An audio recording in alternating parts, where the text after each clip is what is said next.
こんにちは。パート11、始まりました。今回は、厄介な耐株ヘッドをノーマルの50ヘッドに付け替えてデチューンします。デチューンといっても、ポート加工をして取り付けるので、案外悪くないかも。耐株ヘッドを使用して、無理のある吸気構成で組むより、むしろ性能は上かも。そんな感じです。もしかしたら、90ヘッドが手に入るかもしれないので、入手したら組み替えます。特殊な環境にいたので、株系エンジンに関しては多少ノウハウを持ってたりします。その辺のティップス、的な解説を入れつつやろうかと思います。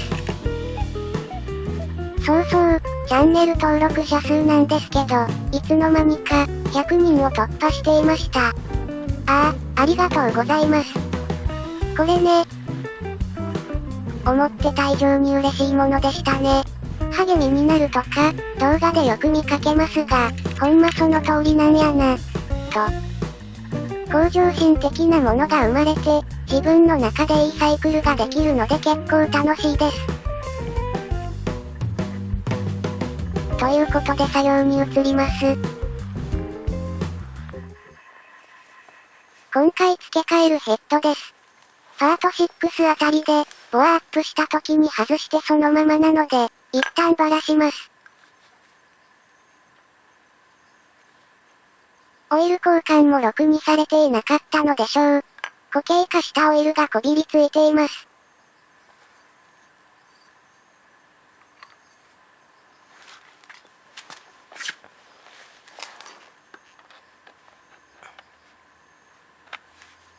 ロッカーアームを抜きます。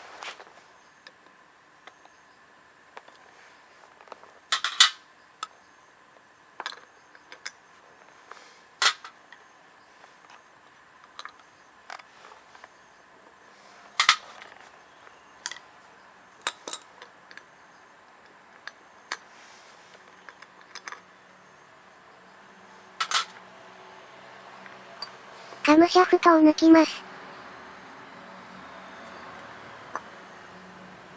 状態をチェックしてみましたが、かじりは見受けられませんでした。シリンダーは完全に焼けていたので、カムが行かれる前にエンジンがブローしたみたいです。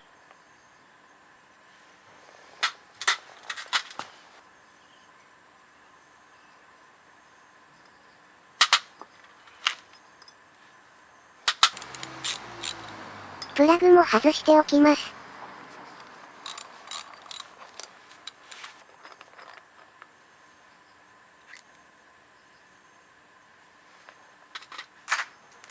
なぜか1本しかない錆びたスタッドボルトも抜きます。と思いましたが、完全に固着して抜けなかったので後回しです。さて、あまりに汚いので、会社に持ち込んで灯油で洗浄してきました。相当頑固で、完全に綺麗になってはいませんが、マシになってるのが伝わりますかね？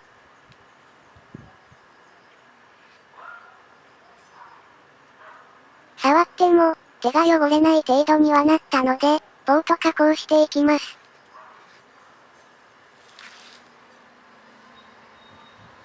ポート加工で削る場所はここです。インテーク側の吸気用穴。といっても、本格的なものではなく、インマニとの段差を取る感じでテーパー状に削るだけです。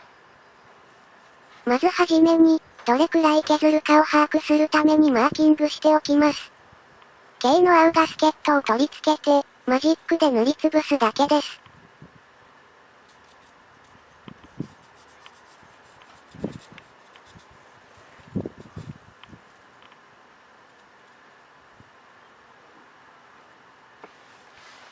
こんな感じ。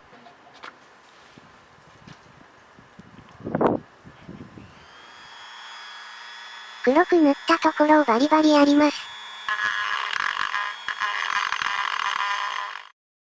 こんな感じの刃先で削っています。ビットを持っていなかったので購入しました。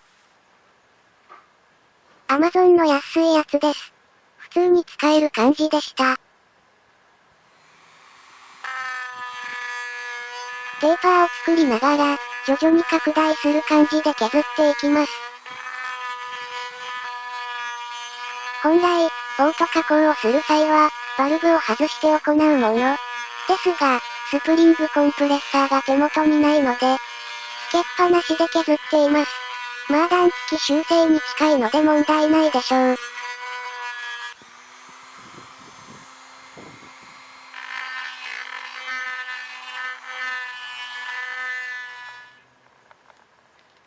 ざっくり削り終わりました。基準にしたガスケットをあてがって、掘り具合を確認します。段付き修正的にはこんなもんで大丈夫だと思います。一応拡大もしているので、小指すら入らなかったポートにすんなり入るようになりました。目視ではよくわからないので、テーパー具合とか、表面の凹凸具合とかを触って確認します。凹凸が激しいので、目の細かいビットで修正します。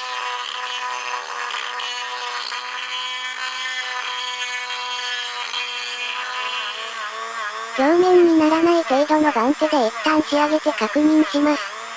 私のような素人は、一気に削るのではなく、少しずつ状態を確認しながら進めた方が良いかと思います。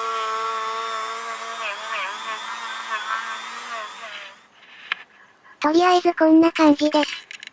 この辺でやめても十分効果が望めると思います。ここからさらに削っても大きな変化はない。数パーセント出力が変わるかどうかかな。しかし、数パーセント出力は上がる。それはわずかなことかもしれない。だがそれをわずかと笑う者にチューニングを語る資格はない。その車は必ず答えてくれる。と、地獄のチューナーもおっしゃっているので、わずか、を求めて追い込みます。そしてお気づきでしょうか。テーパー化した穴がセンターでないことに、意図的にオフセットしています。画面でいうところの、下側に穴のセンターをずらしています。これは混合機の流れのイメージに合わせて、R の外側を大きく削っているため結果的にそうなる、です。なので、形状も真円というより楕円の形に奥で変化しています。吸気も排気も理想形はストレートだと思います。曲げが発生するたびに効率が落ちます。しかし、曲げは必要なのでせめて緩やかに変化させる、が可能なチューニングではないかと思います。今回の場合、こういう吸気経路になります。キャブから噴射された混合機の流れを考えます。空気にも慣性が働くため、カーブの外側を押し付けられるように流れることが推測できます。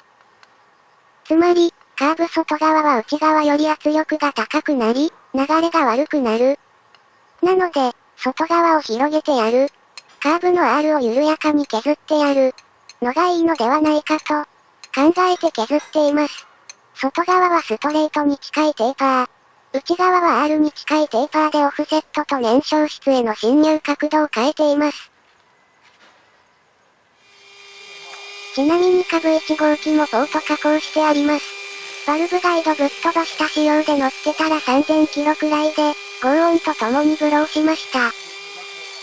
その代わり、ライトボアアップしたくらい速くなってましたね。株とベンリーでは、マニの方向が違うため削り方も異なります。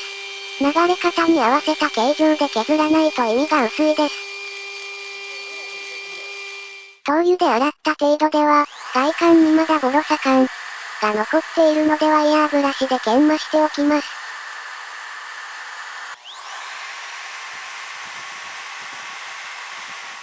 仕事終わりにちまちまと削り続け、最終的にこんな感じになりました。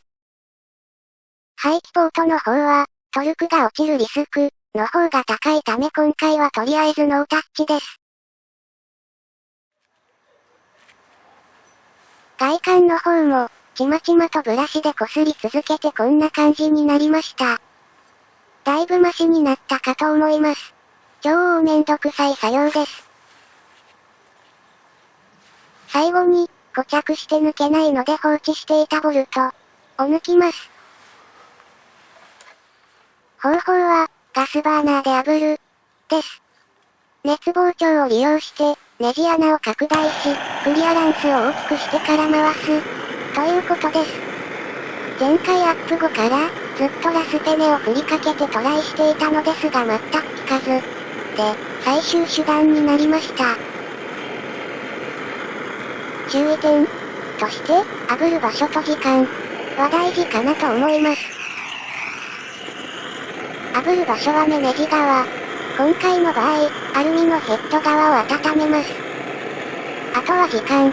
このバーナーの出力なら大丈夫だと思いますが、アルミは温度が目視で判断できないので、適時、様子を見ながら炙ります。加熱しすぎると、ドロッと溶けてフィニッシュです。回りません。まだ炙り足りないようです。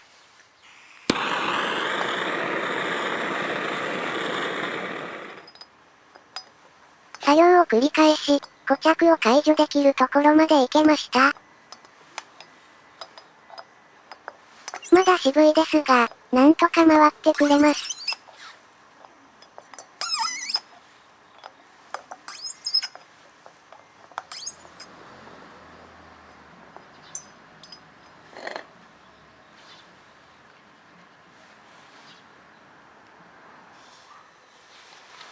ヘッドの用意ができたので対下部ヘッドを取り外します。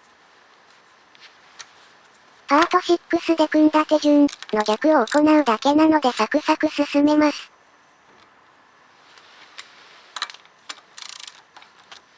更新スパンを短くできない原因でもあるんですが、最近日没が早くて撮影時間がなかなか取れていません。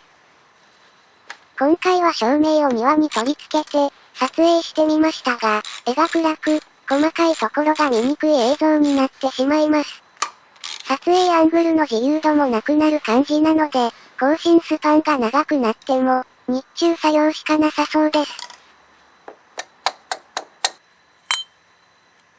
おーん。ガスケット破れたがな。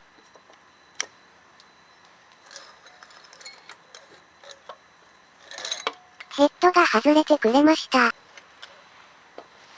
外したヘッドから、カムシャフトとロッカーアームを剥ぎ取り、加工した50ヘッドに組み込みます。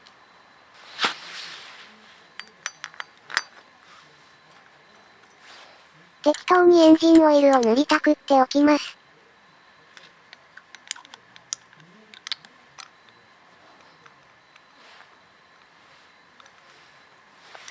ロッカーピンも剥ぎ取った中華製に変更していますが、入りが微妙に渋いのがちょっと気になります。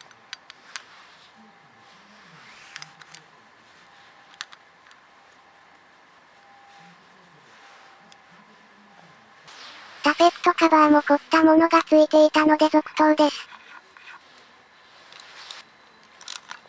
組み込みできました。移植したカムはどんな性格なんでしょうね。あとは乗せるだけです。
OK です。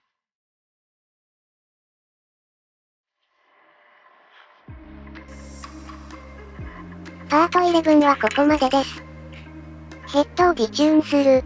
という内容だけで、がっつり15分ほど使ってしまいました。作業的にも、だいぶ時間を吸われてしまったのですが、おかげで問題だったキャブとの接続が解決します。しかも、自分で削ったヘッドで、どんな走りをするのか、という楽しみも生まれたので、結果的に良かったかな、といった感じです。あれこれ理屈垂れて削ったけど、全然走りませんでした、もあるかも。そう考えたらドキドキしてきました。エンジンが決まったので、次回はキャブとマフラーをやります。どちらも少し変わった、珍しいものを用意してあります。スタイリング最優先ではあるものの、ある程度、かっこ負けしない仕様にはしたいかなと。赤く、細く、色気あるカフェレーサーを。それでは、